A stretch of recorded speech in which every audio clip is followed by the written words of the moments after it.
Buonasera a tutti, io sono Massimo Vettoretti, presidente dell'Unione Italiana dei Ciechi e degli Ipovedenti di Treviso. Buonasera.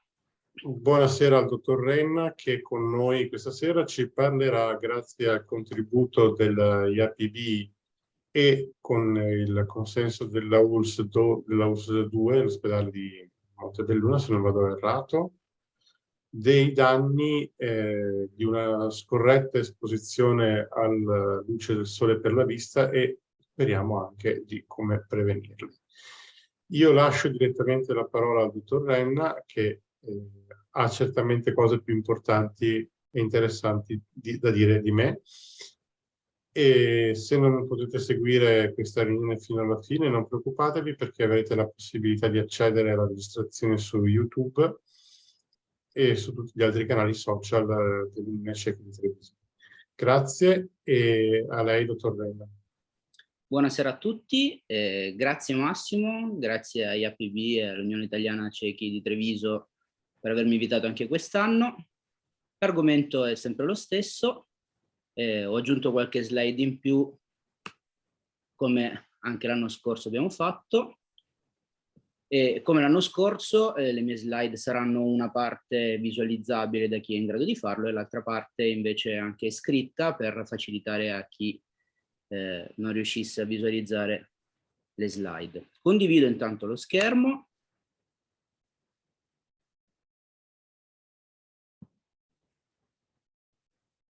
Ecco qua. E la presentazione. Intanto sì, ringrazio anche la ULSS 2, marca trevigiana, presso cui lavoro, ospedale di Castelfranco Veneto e Montebelluna, per avermi permesso di fare questa presentazione. E andiamo avanti. Come l'anno scorso, una breve introduzione sul Sole, sulla luce del Sole, che è sempre quella, è composta da radiazione solare con diverse lunghezze d'onda, alcune delle quali sono visibili dall'occhio umano, dai 400 ai 760 nanometri, ed altre non percepibili, ma altrettanto presenti nella vita di ciascuno. Sono queste onde, immaginiamocele come le onde del mare, ci sono onde con più piccole lunghezze d'onda e onde con maggiore lunghezza d'onda, più estese, meno estese. Minore la lunghezza d'onda e maggiore l'energia impacchettata nella radiazione che però può anche fare dei danni ai tessuti biologici. In particolare noi ci concentriamo oltre alla luce visibile, anche sugli ultravioletti. Abbiamo gli ultravioletti di tipo C, di tipo B, di tipo A, con lunghezze d'onda progressivamente maggiori rispettivamente. Quindi gli ultravioletti di tipo C in realtà per fortuna sono filtrati dall'ozono. Gli ultravioletti di tipo B arrivano, hanno maggiore energia fra tutti quelli che arrivano fino ai nostri occhi, ai nostri tessuti, e causano più danno. Sono più intensi ovviamente in estate, a mezzogiorno, e alle latitudini più vicine all'equatore e ad alta quota. Poi ci sono gli UVA, che hanno una lunghezza d'onda lievemente maggiore, e quindi sono meno ostacolati dalle condizioni atmosferiche, e oltrepassano anche i vetri delle finestre rispetto agli ultravioletti B e penetrano più in profondità nella pelle, pur avendo meno energia. In particolare una cosa importante è che la sabbia, la neve e l'acqua riflettono fino all'85% dei raggi solari, intensificandone l'esposizione dunque non soltanto quelli che arrivano direttamente verso i nostri tessuti, ma anche quelli che rimbalzano su queste strutture e vengono poi riflesse di nuovo verso di noi. Questo spettro nell'immagine che è nella parte alta della diapositiva è lo spettro della luce solare che arriva sulla Terra in una limpida giornata di sole estiva. Quindi oltre allo spettro visibile c'è una piccola parte di UVB e UVA e anche tutti quanti gli infrarossi. Come già detto, l'ozono per fortuna assorbe la maggior parte delle radiazioni ultraviolette. Il danno fotochimico fatto da queste radiazioni consiste fondamentalmente nel danno dei fotoni della lunghezza d'onda del visibile degli ultravioletti che colpiscono le molecole come fossero dei proiettili, sottraggono loro gli elettroni e queste molecole senza un elettrone sono instabili e cariche e tendono a legarsi con altre molecole, con altri atomi e hanno la formazione di radicali liberi.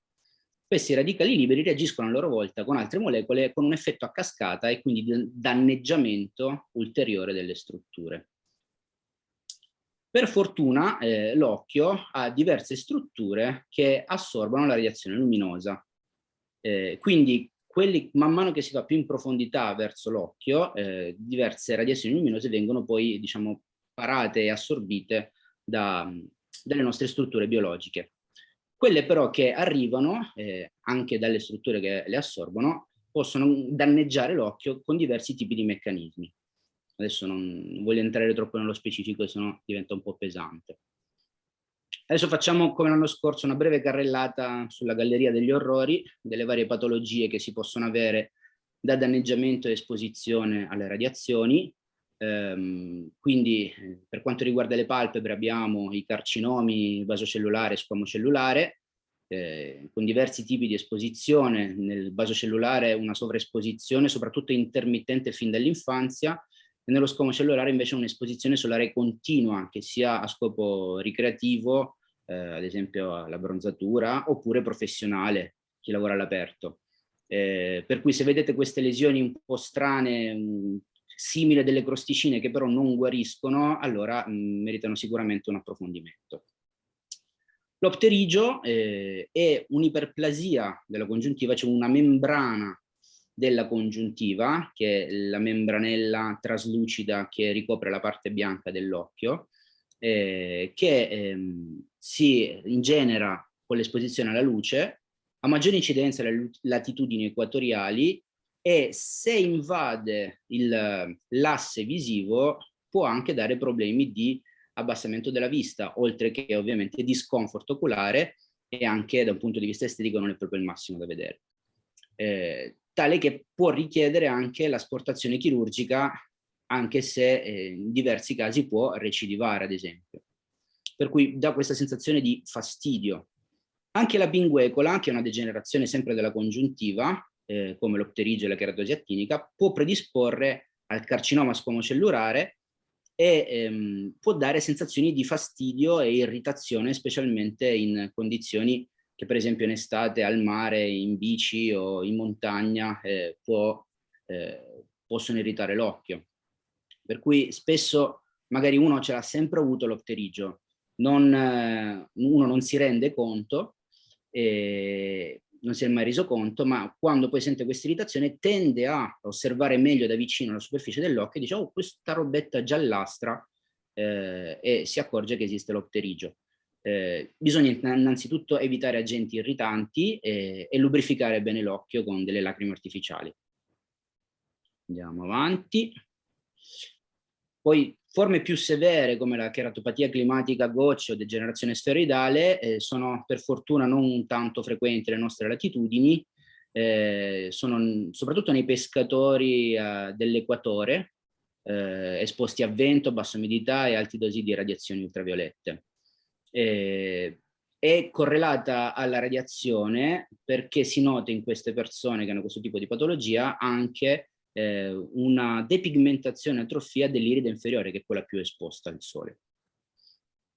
Altre lesioni sono lesioni precancerose, quindi arrossamenti degli occhi che non vanno via, che non si curano così facilmente, sono sempre da meritare più attenzione. Sono frequenti per fortuna a latitudini più prossime all'equatore e meno da noi. Però la carnagione chiara, l'iride chiara, la propensione alle ustioni e l'esposizione solare nell'infanzia contribuiscono sempre alla formazione di queste lesioni. Poi c'è la fotocheratite, che è una sofferenza corneale congiuntivale dolorosa, ricordo che Massimo l'anno scorso me ne parlava, causata dall'esposizione acuta a UVB e UVC. E uno si chiederà perché gli UVC se vengono schermati dall'ozono. Perché i saldatori, le lampade a raggi ultravioletti, disinfettanti, sanificanti degli ambienti, sono delle fonti, o anche le griglie contro le zanzare a raggi ultravioletti, sono delle fonti di ultravioletti C, che possono danneggiare in maniera abbastanza importante l'occhio, Tipicamente questo fastidio, questa sofferenza compare dopo 6 ore e si risolve fra le 8 e le 12 ore, però nei casi più gravi può causare un calo della vista con anche edema corneale. Un'altra cosa che non dipende prettamente dal sole, che ho aggiunto rispetto all'anno scorso, ma che in estate purtroppo mi capita di riscontrare sempre più frequentemente, sono patologie legate a un cattivo utilizzo delle lenti a contatto. Per cui a tutti gli utilizzatori di lenti a contatto all'ascolto, massima attenzione, una cura maniacale della lente. I sintomi sono da una riduzione della sensibilità fino a arrossamento, abbassamento della vista ed intolleranza alle lenti. Le complicanze sono diverse, le ho elencate qui. Sicuramente le più temibili sono le cheratiti, le infezioni della cornea da prevalentemente batteri, ma non solo. La causa per eccellenza di questo problema è addormentarsi con le lenti a contatto. Aumenta il rischio di cheratite infettiva di 8 volte rispetto al normale. Ma anche l'uso eccessivo o inappropriato, per esempio per andare in piscina, per andare al mare o sotto la doccia. Io capisco che uno, soprattutto chi ha un difetto refrattivo elevato, soprattutto per andare al mare, usa le lenti a contatto, altrimenti non vede niente. Però sempre massima attenzione, non bisogna far imbibire la lente con l'acqua di mare, con gli schizzi, perché i batteri presenti nell'acqua di mare, nella piscina, possono rimanere nelle lenti e quindi a contatto prolungato con la superficie dell'occhio, dando complicanze molto importanti, come ho elencato nell'immagine qui sulla sinistra della slide. Anche la scarsa igiene, quindi lavarsi sempre le mani prima di utilizzare le lenti a contatto, prima di mettere sulla lente a contatto. Se la lente a contatto casca giù, non bisogna rimetterla su, anche se per un attimo. La regola dei 5 secondi con le lenti a contatto non vale. La saliva non è un disinfettante, cioè che può sembrare una cosa stupida, ma qualcuno pensa che nella saliva ci siano disinfettanti, anzi ci sono un sacco di batteri nella saliva. E soprattutto sciacquare il portalenti, non sciacquare il portalenti con l'acqua di rubinetto, perché anche nell'acqua di rubinetto ci possono essere germi come la cantameba che possono causare veramente complicanze molto temibili. Ho visto occhi purtroppo che non hanno mai più ripreso la loro funzione originaria e addirittura hanno avuto bisogno di un trapianto per tornare come prima in caso di utilizzo improprio di lenti a contatto. Poi andando avanti sui danni da radiazioni nelle varie strutture dell'occhio, andiamo più in profondità. C'è il cristallino, l'opacità del cristallino. Il cristallino è la lente che si trova dietro la pupilla, una delle due lenti. La cornea è la prima, l'altra lente è il cristallino. Come l'obiettivo di una macchina fotografica abbiamo due lenti. E quindi diversi studi hanno correlato l'esposizione solare allo sviluppo di cataratta, che è un'opacità del cristallino, cioè una riduzione della trasparenza, e ovviamente chi utilizza gli occhiali da sole per schermare le radiazioni, ma poi vedremo più in dettaglio come proteggersi, ha avuto una protezione dall'insorgenza di questa patologia. Fino ad arrivare dietro sulla retina, che la retina è il lenzuolo che tappezza internamente l'occhio, un microprocessore flessibile favoloso che ci consente di vedere quando funziona, che ha la sua regione più specializzata nella visione dettagliata, che si chiama macula. La macula è la parte della retina che abbiamo tutti per fortuna, che ci consente di vedere nel dettaglio. E in questo caso, in questa immagine, si mostra una maculopatia fotica, che è la maculopatia riscontrata nei pazienti che di solito osservano direttamente il sole oppure hanno avuto un'esposizione adesso, tipicamente durante le eclissi solari. In queste immagini qua si può vedere addirittura il danno da radiazione solare che ha la stessa forma della mezzaluna dell'eclissi solare a livello foveale, cioè nella parte più centrale della macula.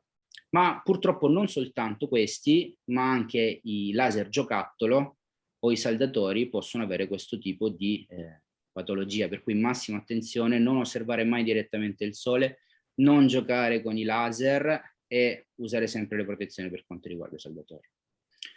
Un altro tipo di maculopatia, che in realtà non è chiaramente associata all'esposizione solare, ma dipende da tanti altri fattori, principalmente lo stress ossidativo, cioè i famosi radicali liberi di cui prima, e quindi dovuto al fatto che appunto facendo una grande funzione, essendo usata tutto il giorno ad alti livelli, la macula è la regione che consuma più ossigeno e che quindi più radicali liberi produce nella sua funzione. Per cui oltre ai raggi solari ci sono altri fattori. E mi soffermo anche qui un attimo, proprio perché la maculopatia è una cosa importante. In alcuni casi può essere arrestata prima che diventi troppo tardi, prima che diventi troppo aggressiva e avanzata. C'è questo piccolo e semplice test che si può fare per vedere se si ha problemi di maculopatia. Mentre la cataratta, che è un offuscamento del cristallino, dà come sintomi appunto un offuscamento, la visione di immagini annebbiate, gli aloni attorno alle luci, fatica a leggere con poca luce la sera. La maculopatia, ma le righe di uno che ha la cataratta, le righe che vede sono dritte, i pali della luce sono dritti. Nella maculopatia le righe, i pali della luce, gli stipiti delle porte non sono più dritti ma appaiono distorti o spezzati, per cui con questo semplice test si può capire se si hanno dei problemi di macula e in questo caso bisogna andare in breve tempo a farsi controllare da un oculista. In questo caso il test si svolge così, ve lo rileggo. Si mettono gli occhiali per vicino se usati, oppure chi è miope non usa gli occhiali per leggere da vicino. Si guarda il punto al centro della griglia con un occhio coperto, quindi si guarda con l'occhio scoperto il punto al centro della griglia e si fa caso se le linee appaiono rette oppure se qualsiasi zona appare distorta o sfocata. E si fa il test anche con l'altro occhio. Se c'è qualcosa che non va, anziché essere una griglia con dei quadrati perfetti, si vedranno delle zone oscure o piuttosto distorte e deformate. Quando andiamo a parlare dell'uvea, che è lo strato al di là della retina, lo strato vascolare dell'occhio, vediamo che c'è una forte associazione fra l'esposizione ai raggi ultravioletti e lo sviluppo del melanoma uveale. Quindi sia la pelle che l'interno dell'occhio possono presentare tanto dei nevi, che sono innocui ma vanno controllati, dei nei, quanto dei tumori come il melanoma. E quindi anche dentro l'occhio, con un fundus oculi, un esame del fondo dell'occhio, si può monitorare questa situazione. Purtroppo in alcuni casi, quando il nevo è molto periferico, quindi non vicino alla macula, uno ha una vista perfettamente normale, ma sta covando un melanoma uveale senza saperlo. Per cui per fortuna non è così frequente, ma un esame del fondo dell'occhio ci mette al riparo e al sicuro prima che il melanoma diventi troppo grande e dia delle metastasi. Adesso veniamo, finita la galleria degli orrori, alla parte del come proteggersi. Sono alla fine anche consigli di buon senso, oltre che supportati da evidenze scientifiche. Quindi ridurre al minimo l'esposizione al sole dalle 10 alle 4 del pomeriggio, con particolare attenzione ai bambini e agli anziani. È stato tanto fatto nelle campagne per la protezione del melanoma, le campagne per il melanoma cutaneo, quindi proteggi i bambini, metti la crema solare perché la pelle del bambino è più delicata. Lo stesso vale per gli occhi. Gli occhi dei bambini sono altrettanto delicati, per cui proteggere bambini e anziani. Se proprio ci dobbiamo esporre, utilizzare occhiali da sole con una montatura ben aderente alla radice del naso e ampia, quindi fino a sopra il sopracciglio. So che non è molto fashion, però è sicuramente molto funzionale. Cappelli con visiera, ripararsi all'ombra. Indossare gli occhiali anche all'ombra, perché come abbiamo visto all'inizio, i raggi solari riflessi da sabbia, neve e acqua e anche le radiazioni ultraviolette che passano anche col cielo nuvoloso possono comunque danneggiare gli occhi anche se non sembra che ci sia tanto sole. Acquistare degli occhiali da sole da ottici competenti che rispettino gli standard di protezione e si adattino in base al tipo di utilizzo. Quindi ogni attività ha il suo occhiale da sole e se un centro ottico valido sicuramente sa consigliare il miglior occhiale da sole in base alla migliore situazione. E poi scegliere il colore del filtro in base alle preferenze soggettive, il filtro, insomma, oscurante degli occhiali da sole. Di solito i miopi preferiscono il marrone, gli permetto il grigio verde, ma non è una regola, nel senso che bisogna provare e vedere in varie situazioni come ci si trova al meglio. Dunque, bisogna adeguare l'occhiale al fototipo e all'adattamento alla luce individuale, cioè ci saranno persone, soprattutto quelle con gli occhi più chiari, con la carnagione più chiara, che sicuramente avranno più fastidio all'esposizione solare, avranno bisogno di occhiali con un filtro più importante, e persone che avranno bisogno di un filtro meno importante se di carnagione più scura e hanno meno fastidio alla luce. E in attività come lo sport, gli sci, lo sport di montagna, un filtro sicuramente al 100% degli UV, al 90% della luce blu, proprio per evitare la luce riflessa. Al mare sono molto utili le lenti polarizzate, che schermano tutta una serie di riflessi, mettendo in risalto anche diverse strutture, ma a volte i filtri troppo scuri non vanno bene, per esempio in chi guida, nei guidatori, specialmente quelli che vanno nelle gallerie, non beneficiano di un filtro troppo scuro perché potrebbero non vedere per bene nelle gallerie. Ho aggiunto, ecco no, adesso dopo lo aggiungo. Gli occhiali a norma devono avere un marchio CE, un riferimento alla norma, il nome del fabbricante, indicato il tipo di filtro, il numero della categoria del filtro montato, con l'eventuale logo per il divieto di impiego durante la guida ove previsto, come detto prima, galleria o meno, limitazioni di impiego, cioè non adatto alla visione diretta del sole, alla protezione contro sorgenti di luce artificiale, perché nonostante il filtro sia di un certo livello, comunque le eclissi di sole è meglio non guardarle, anzi assolutamente non è meglio, assolutamente non va guardata, e poi tutte le istruzioni per la cura, la manutenzione e la pulizia. Poi ci sono i simboletti per le varie categorie di filtri, occhiali da sole con tinta leggera, danno una riduzione molto limitata della luce solare, fino ad arrivare a una protezione molto elevata, la categoria 4, che sono occhiali molto scuri per impieghi speciali, come già detto.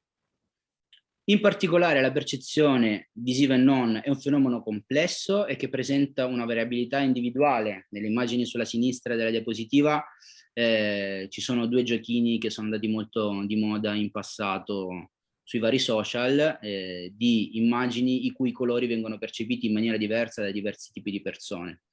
E quindi è molto importante provare personalmente diversi tipi di filtri in diverse situazioni per poter scegliere correttamente il più appropriato per ogni attività svolta da ciascuna persona. In particolare non c'entra niente col sole, ma c'entra con le varie attività che si fanno di estate e non solo.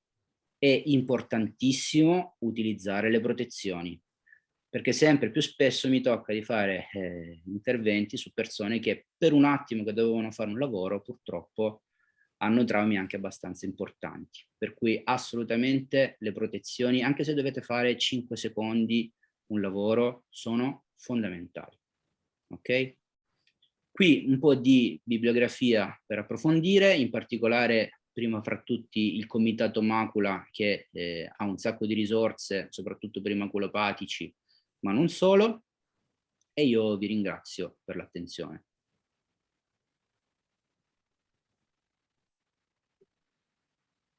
Grazie, dottor Renna. Io Grazie. domande non ne ho, nel senso che io sono oltre tutto questo, essendo cieco assoluto, però effettivamente, per esempio, la questione dei filtri contro UVA, UVB e UVC riguarda anche il cieco assoluto, perché lo sviluppo del melanoma uveale, francamente, Ce lo eviteremmo volentieri. Sì, cioè avere degli occhi che già non funzionano e poi che debbano anche creare problemi, magari anche no. Beh, ma anche il dolore dato dall'esposizione al sole, no? Le cheratiti. Sì. Insomma, È un dolore che chi non ha provato fatica a capire, è veramente atroce, molto fastidioso, e soprattutto resistente a molti analgesici che normalmente si usano, per cui sì, magari evitarselo sarebbe una buona idea. Sì, poi in ogni caso il fai da te è meglio evitarlo, nell'attesa di farsi vedere da un oculista sempre utilizzare abbondantemente lacrime artificiali più o meno dense, lì non si sbaglia mai perché effetti collaterali non ne danno, però insomma farsi vedere il prima possibile perché prima si va, meno complicanze si hanno. Con una cheratite uno da un medico ci va, che abbia voglia o non abbia voglia, ci va perché fa un male della Madonna. Sì. Quindi ci va anche se non ne ho. Se non ci sono altre domande o osservazioni, io ringrazierei tutti quelli che sono intervenuti qui e quelli che stanno guardando la riunione su Facebook, e ce ne sono. E per tutti quelli che non hanno potuto, verrà comunque diffuso il link alla riunione tramite i social, quindi YouTube e Facebook, per poterla rivedere in un momento successivo. Grazie a tutti e grazie a voi. Grazie, dottor Re. Alla prossima, buona serata.